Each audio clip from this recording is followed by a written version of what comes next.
Hey guys, and welcome to episode 20 on the Health Spot with Omar podcast. Wow, it's been a while, hasn't it? Like, why has it taken me this long to get to episode 20?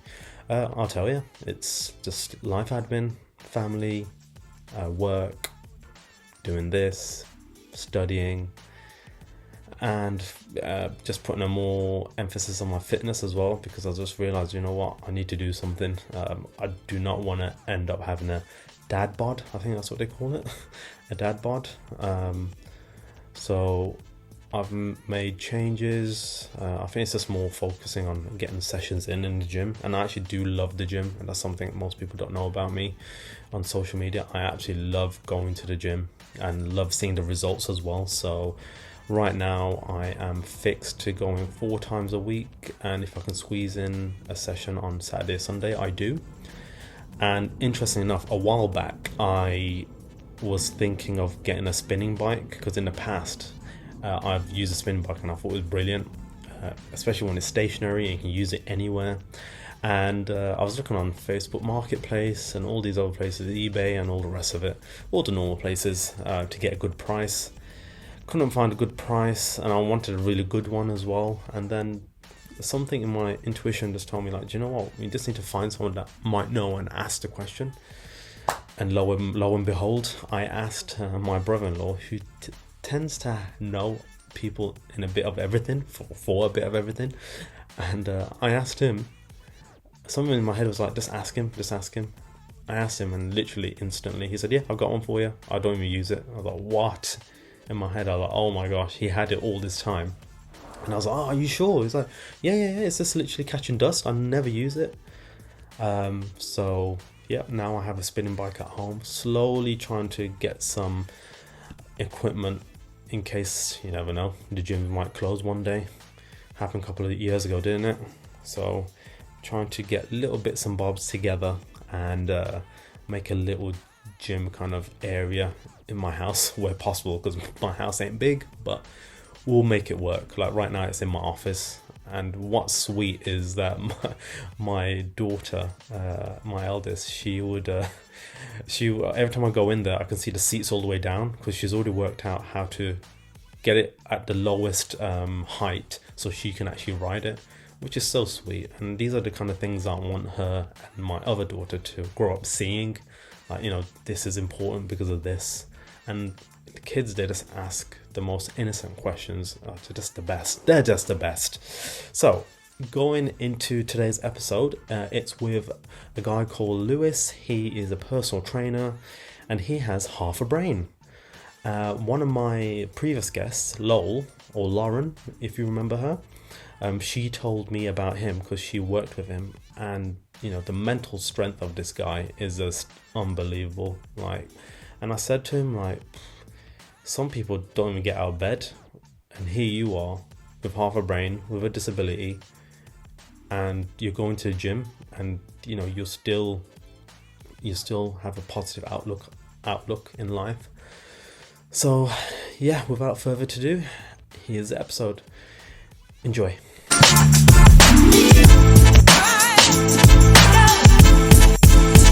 Lewis, thank you so much, man. It's been a while. I know we've been trying to get this. It's my fault, to be fair. Mate, it's just life. It's just, I call it life admin. It's just life admin. Where you got family, you got work, and trying to balance everything, trying to study, trying to read, and everything. So it just catches up. So yeah, man, appreciate your patience. So big shout out to Lowell, who told me about you. So that's how I know about you. But all my listeners do not know about you, so tell everyone your story. Yeah, I'm Lewis. So back in 2008, I got diagnosed with a autoimmune system problem. So basically, my white blood cells attack my brain. What it's done, it caused scarring on the brain, which then led to me having like 24/7 seizures down the left side of my body. How old were you then? So 2008, I was about 15. After we've lived in a condition for a while, I then had to have an operation to save my life, which was having a hysterectomy. Basically, they had to disconnect half of my brain.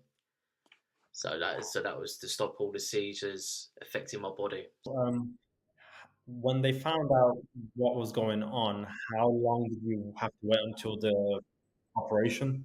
So it was roughly about 2 3 years, but the doctors wanted me to get to a certain point where I was at the condition was making me really really bad. So like Isn't that crazy where they have to wait until you're literally about to die? I was literally couldn't walk at all. Really, I was like tripping over all the time because of my shaking and my seizures and stuff like that. And then like because what it is after the operation, I was basically completely paralysed down the left side of my body. So it sort of seemed like it wasn't as bad in a way because I was so bad before the operation, if that makes sense. So I was sent to rehabilitation where I had to learn to walk, do everything again. Oh my God, so you're 15. I was 18 when I had the operation, so Oh, okay. Wow. So when you were 15 and you're having all these seizures, like how often were they? What did you say you were every day? it started off. So the first signs started off back when I was 14. I started getting like a twitch in my eye. Didn't think it was anything. Yeah, because that normally happens to me when I'm really stressed about something. My first ever one was on a football pitch. Actually, I just collapsed on the floor, and then but we didn't know at the time. I just thought I sort of just passed out and that. Yeah, and then it went on to I was having seizures every now and then when it got really serious was when I started getting the like the shaking down the left side of my body continuously. So yeah, it got to a stage where I was having to have drugs to put me to sleep overnight because the the constant seizures were keeping me up constantly. So yeah, I had to have medication to put me to sleep every night. Mate, Yeah, and that then sounds nuts. That sounds nuts. So if you could explain what is a seizure and what does it feel like for those that know? I mean, I've never felt one. My brother-in-law had one. Sorry, say that again? my ones what most common for me were absent seizures. So basically, like when I'll be talking to you and all of a sudden I'll just stop and stare into space. It's like yeah, just like a big daydream in a way. They were the most Literally just they were the out. most common, and most of the time they led on to a full blown seizure, which a lot of people think of, on the floor shaking, sometimes foaming at the mouth and stuff like that. So yeah, that and yeah, they were the most common ones I had. But the seizures come in all types of ways. It affected my behaviour sometimes, and they were classed as seizures as well. I would get aggressive towards certain people and stuff like that, which wasn't very nice. And most of the time, I wouldn't remember. It did affect a lot of my relationships with family and friends. So yeah, that was tough to go through at that sort of stage of my life as well. So yeah, the Wow. surgery was, the only option for myself. So yeah. What was your life like before it all started? So you're like a sporty kind of person, you like going to gym, Yeah, football, like so well, I was very sporty as a kid. I enjoyed physical activity, and of course, my condition kind of stopped me doing that. So that was tough to go through. Um, so yeah, no, that was very tough to go through. what was the surgery like? So surgery, so they had to dissect half my brain. The main disability is I was completely paralysed down the left side of my body. I'm also visually impaired, so I have no left peripheral vision, and my thought processing's been affected as well. Wow. So could you give me an example of how does that affect you now day to day? Because like if I didn't know you had a half a brain, I would not know that you had half a brain. So yeah, physically, I kind of got myself quite strong over time. The eyesight has been the hardest for me. I can't notice myself a lot of the time. It's say if I was walking somewhere and I'm not seeing the left side of the environment, and sometimes I've got lost in places and not noticed where I am because when I've turned around and gone to go back, I'm like this is a completely different environment, because I haven't noticed the left side of the area in a way. That's happened quite a lot. The full processing that's quite a struggle as well. It'll take me a little bit longer to do things. So yeah, but over time, that's got better, of course.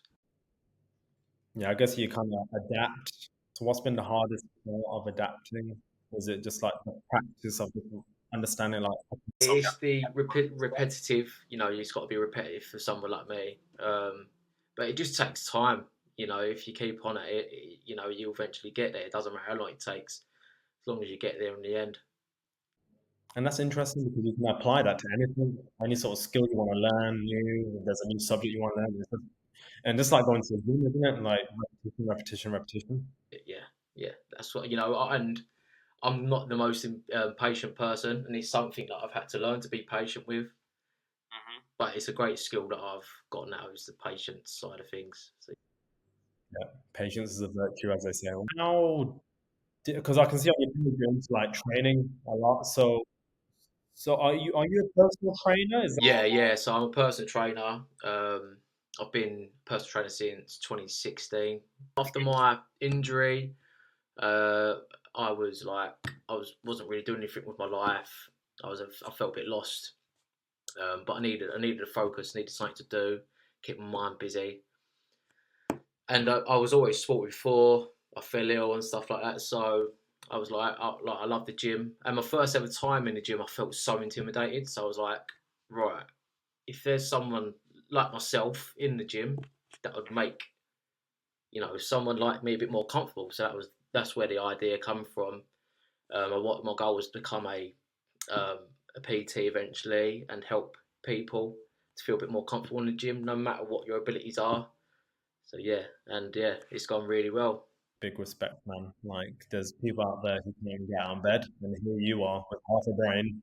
You're out there doing it. You mentioned the left side. So I see some of the videos like when you're squatting and doing some workouts. The left side can be a bit of a struggle. So explain. Well, talk me through that. So how do you work around that? So the strength is quite good on my left side over time. Again, that's built up over time. It's more about for me my hand is very weak. I haven't got a lot of grip with my hand, so for me, I use just adaptive gripping aids in the gym and stuff like that, so I can focus more on the primary muscle group I'm going to be working. So yeah, that's how I've adapted.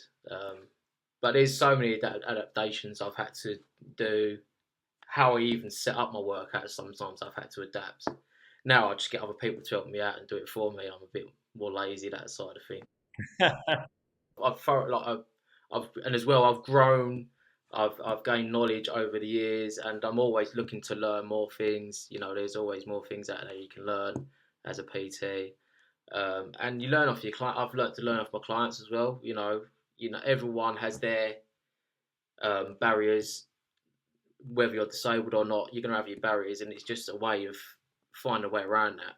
Do you know what I mean? So it's interesting. It's such an interesting job to do, and I thoroughly enjoy it. So yeah, no, it's been amazing.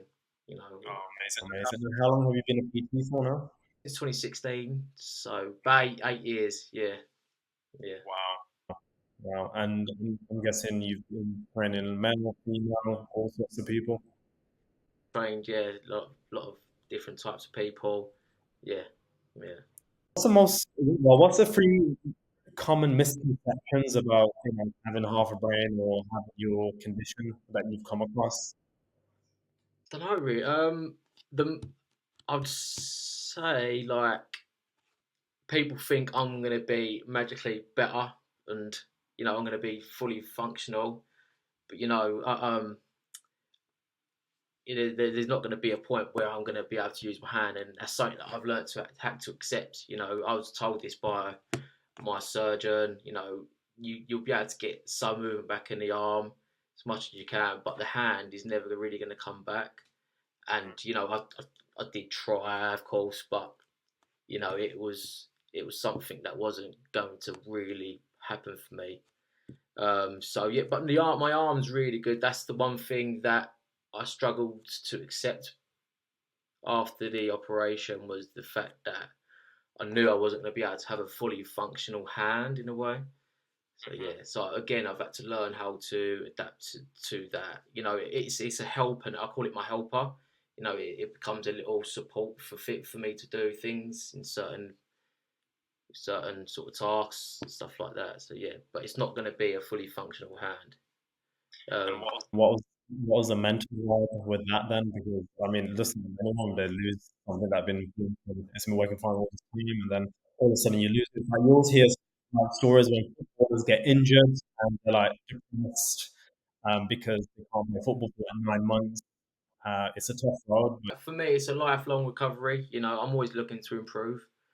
Um, and yeah, it's a lifelong recovery. People think, oh, within like 6 months you should be better and stuff like that, but it's a lifelong recovery. It's gonna. yeah. And mentally, how did you prepare yourself for that? Man? Like, what was your thought process where you're, sitting at home recovering? I can imagine it was really tough. Did you have like support?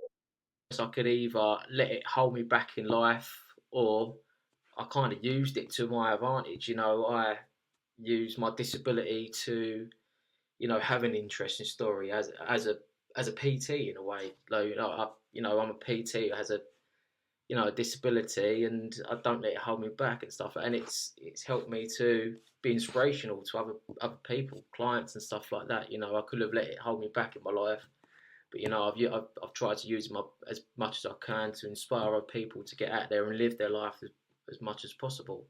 No matter what you want to do, you don't have to be into fitness. It could be what you might like art or something, or whatever you want to do in life. So yeah, that's amazing because like it's clear to see that your passion was sport and being fit. You just use that inspiration to keep you going in life. Like when you see people who have you could have picked anything. You could have picked art, like you said, or people like chess. It could be anything, but you just use what you loved anyway. Did you have support from friends and family during the recovery period? So my family were, family and friends were amazing, and it really helped. When you're in that sort of situation, you feel alone. You feel like you're the only person in a way.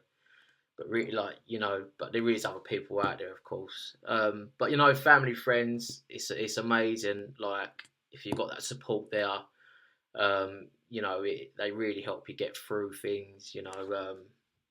Like when you're upset, sometimes you need that little bit of support there to just get you through that day. Do you know what I mean? And then tomorrow, the next day, hopefully it's going to be a better day for you, and you've got to crack on with it.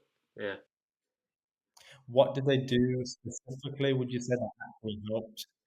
Um, if It doesn't have it's hard, it's hard, it's hard. Or a hug or a pat on the back. Little hugs, when I was just low and stuff like that. And just if I wanted to do something, they're there to support me, help me want to do things, get me out into society again. For me, back when I first came to rehabilitation, getting out into society was really hard. But to have that support there, as with family and friends to, support me when I'm going out and about, that was a great help, in the beginning. So were you like in a wheelchair? Yeah, I was in a wheelchair. And then, of course, in rehabilitation, I had to learn how to walk again. But when I got out of rehabilitation, I was still wobbly on my feet and stuff like that. My eyesight was affecting me a lot, and that's something over the years I had to really learn to get used to. Even now, I struggle with it, but it's a lot better. The rehab, talk me through that. What kind of exercise you were doing? I guess it's not pulling bench press, so tell me. So it started off small, of course, at first, sitting there trying to move my legs with my physio, and then over time I got stronger, and then How long were you just I on was a in work? rehabilitation. It was intense, so I think it was about 3 months. Three Okay. months, but it was every Okay. day So physio. how long would you be there for? So so I was at the centre, like rehabilitation centre, for roughly about 3 months. But every day it was physio, um, OT, occupational therapy, speech and language. So it was very intense every day. I had that, yeah. Oh, so it's like a I meant when I asked you about timing, I meant like was it like a 9 to 5 thing, hours a day, or It was during, yeah, yeah. full day? Yeah, full day. Yeah, full day. Yeah, from I was up by like 5, 6 in the morning, and when I going to bed to about I'd say 9. Yeah, yeah. So Wow. it was a full day. Yeah, And yeah. then after 4 months, well, I'm guessing you were getting progress day by day. And 3 months, okay, now we integrate into society. Is that how it works? Yeah. So and then after rehabilitation, I was still getting support, physiotherapy afterwards, making sure I was still making progress. Yeah. And was that all covered by the NHS? Like, how does it work on that sort of? The NHS, yeah, because I was treated with because of my age, I was treated with Great Ormond Street Hospital. Oh wow, that's Yeah, like one of the big yeah, ones. Like one of the big yeah. ones So in yeah, I was treated with Queens at first, and then my condition got really severe, and Great Ormond Street. I was then transferred to Great Ormond Street because of how severe my condition was, and Yeah. then I eventually had the operation with Great Ormond Street Hospital. Yeah. Wow. Wow. And did they find out? I was asked this question. What do you think caused the condition? Did they find out? No. They're not. They'll never ever know. Like I'll never ever know what specifically caused it. No, but they believe it was like a virus that caused it. Flared my immune system to then attack my brain. Yeah, so it was like could have been a common flu, something like that. Really. Yeah, but they're never ever gonna know. Yeah. You got a partner in the field? Partner. Yeah, yeah, and Okay, a so daughter. She's 5 at the moment. Yeah, yeah. wow, Amazing. Yeah. amazing, yeah. Yeah, 'cause I was looking at one of your photos on Instagram, and I think you did a photo where you in a wheelchair. You said something like, if someone told you that you were gonna have a child when you're sitting on that wheelchair in the future, you would probably wouldn't believe it. A lot of people say that. Yeah, yeah. I look completely different. Yeah, yeah. I mean, mate, you look. I would not think that you had a half a brain. You look like a fully human person, and I think that's testament to you and like your interest in your health and physical fitness and stuff like that. And that, do you think that helped? Oh yeah, yeah. Massively for me, massively. Yeah. And as I think if for anyone who has struggles mentally or anything like that, keeping the body active is automatically. I believe is going to keep the mind active. And I'm not talking about intense exercise. It could be just a walk a day. Do you know what I mean? Just keeps the mind a bit more active, and it will help you to progress. Yeah. Definitely, definitely. So tell me, what kind of exercise are you doing then? For myself. Yeah. 'Cause So yeah, I've got what's called a active hand. So it's just basically a gripping aid for myself. Yeah. okay, so yeah, so with the grip and aid, and you're gonna have to adapt to the exercise. So are you just doing exercise that everyone else is doing with the grip and aid, or are you doing different exercises that normally people see a lot? So yeah, I do all kind. So yeah, sometimes I use my gripping aid. Sometimes I use things like cuffs. So say if I'm doing a pushing movement, it depends really. Yeah, yeah. But it takes a while to look. For me, it took me a long time to learn how to adapt with my disability. What's your favorite activity? Oh, so I don't know. I usually pick the ones that are the most painful. So mine is Bulgarians. I hate them, but I love them at the same time. Um, I don't know really. I'd have to say something to do with my upper body because legs they kill me. Back workout I really enjoy, like a rows I really enjoy doing.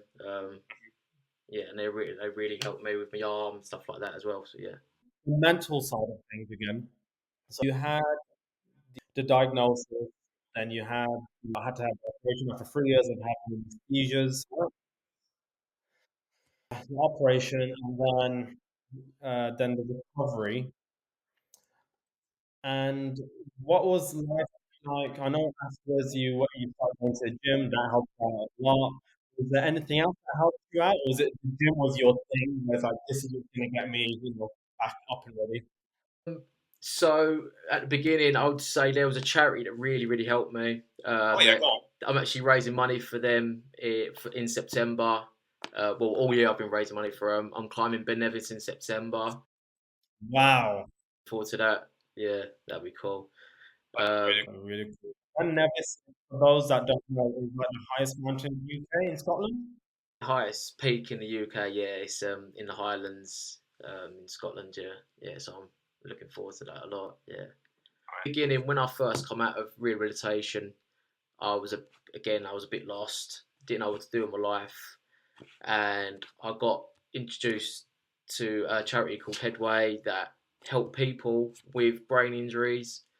So I started going to their day centre, which helped me to get out in society a bit more, build up my confidence. So that was my first sort of step in my recovery, that sort of side of things. And then I sort of got confidence up, and then I was like, I want to become a personal trainer, and they helped me to find the right course for me, help me through my courses and stuff like that. So yeah, without them, I wouldn't have achieved that goal of mine. So yeah, in the beginning, they were a really big help to me. Yeah, You're a qualified personal trainer. my personal trainer, and I'm qualified in training people with disabilities as well. So yeah, that was one of my main goals to get that qualification. So yeah, that was a really big achievement of mine as well. Yeah, I do help a lot of people that have had injuries and stuff like that. So yeah, I do a lot of stuff on that side of things, like rehabilitation work and stuff like that. Nice, nice.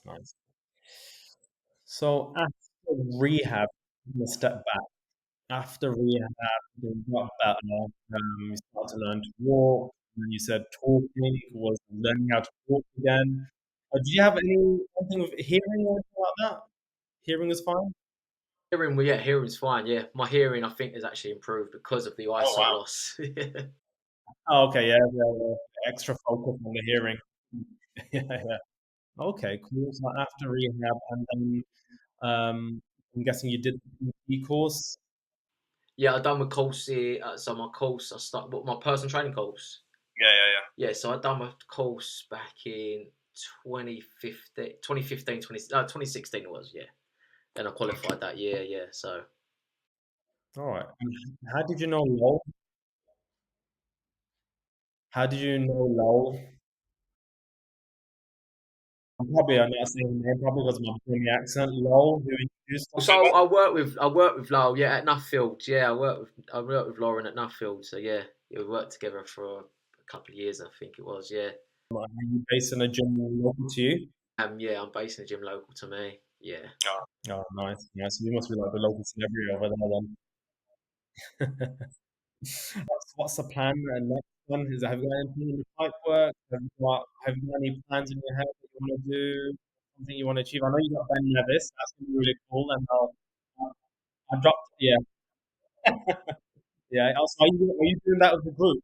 There's three of us. Yeah. So yeah, my friend who's doing it has actually had a brain injury as well. So yeah. So I met him through us both having like a brain injury. So yeah. So there's three of us doing it. So yeah. Amazing. Just gonna do a quick fire round. Just want quick answers. Right? Hero growing up. Growing up, I'll probably have to say my dad because he helped me out so much, and I've always looked up to him. So yeah. That's really cool, man. That's really cool. Big up to your dad. Favorite sport? Sport. Um, I think boxing because I used to box as a kid. Oh yeah. Okay. Who's your favorite boxer now then? Or who do you think is currently the best boxer in the world? I guess that's Don't know really. Who's 60 heavyweight at the moment? yeah, he's pretty much beat everyone on paper. He's the best. I guess the question could be, which boxer style do you like? Which boxer do you like, past or present? I'd have to say Mike Tyson. I liked his aggression. Because is that because it's just rough and get the job done? I had a friend who basically went on holiday with us, and he told his workplace that he had a bad back, but he didn't. So I went on YouTube and found a meme, and if you remember that video of Mike Tyson, he had a fight and he lost. He tells the guy he's broke his back. Yeah. Oh yeah. Yeah. I've literally just cut that clip and sent it to him. It's like movies or box sets. uh, I don't know. I like me scary movies. For some reason, I like horror. Yeah.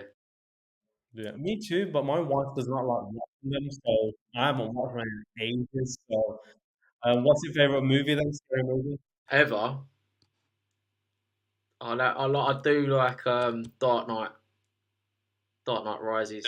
The, the Dark Knight. That's not horror, but no, one of my favourites is yeah.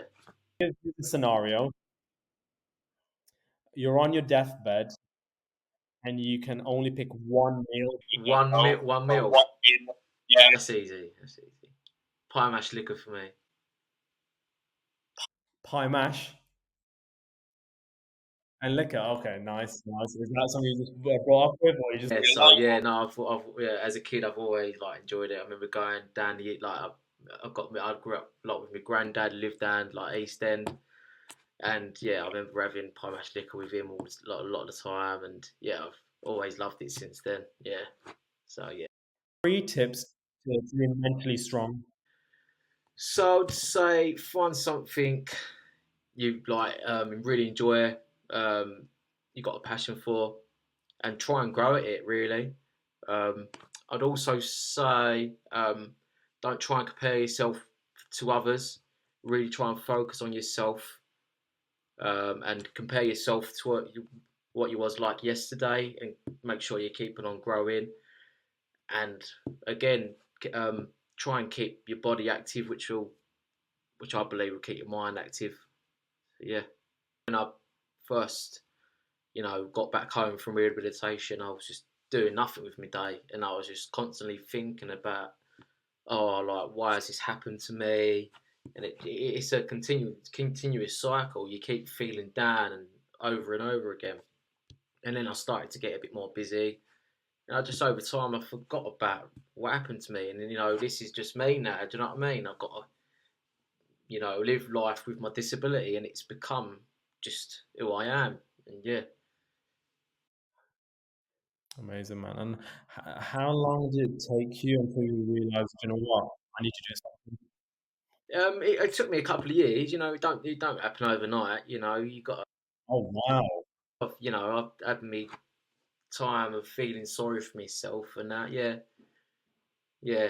I remember going into the gym for the first time and just feeling so like intimidated and unconfident, and I didn't go back for a while. But then over the time, I realised, people aren't looking at me, or if they are looking at me, they're probably thinking, "Oh, he's doing really well," and like, good for him. Do you know what I mean? It's just some things in your head you think, you know, and then you got to try and shut it off and move on and focus on yourself. Do you know what I mean? That's why I say don't compare yourself to other people. Always focus on yourself, and make sure you're growing every day.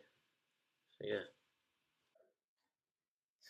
How many times have you had clients say to you, I don't like going to the gym because I feel intimidated?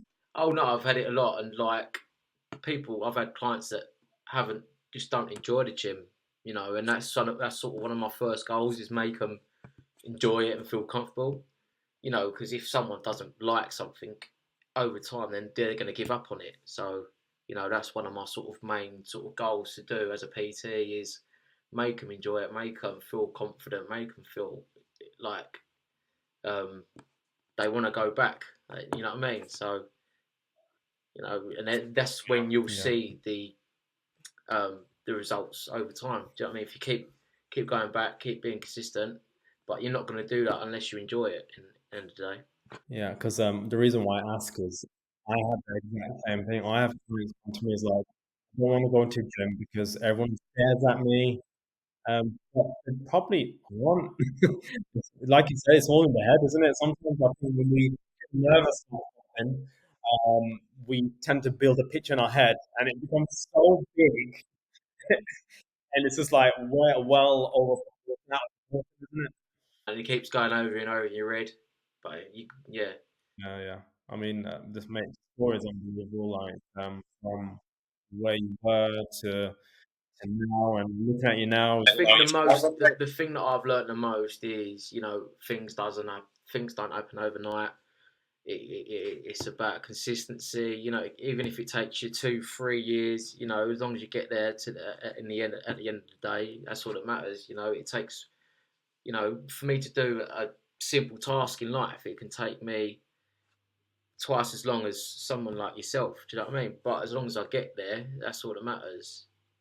It can take you however long it takes you. Do you know what I mean? As long as you get there. So yeah, I think that's the most important thing I've learned. Things don't happen overnight, and you just got to be patient and keep going. And how did you keep yourself motivated? Because even myself, sometimes when I've got a goal, it just feels like it's just all over the place. Like, oh man, trying to get myself up and ready. Say, there's no Same as you, for or me. There was no option. The others will keep going forward. I don't want to go backwards in life. I want to keep going forwards, and I believe everyone else wants to do that. Yeah, you just got to keep going, really. yeah, definitely. And you're clearly leading a brilliant example for your daughter as well, and everyone else watching. So, thank you so much for posting everything that you do. Um, where can everyone find you if they want to look into a story or a PT session? So yeah, Instagram, you can contact me. So my Instagram name is at it's half a brain Lewis. So yeah, you can find me on there.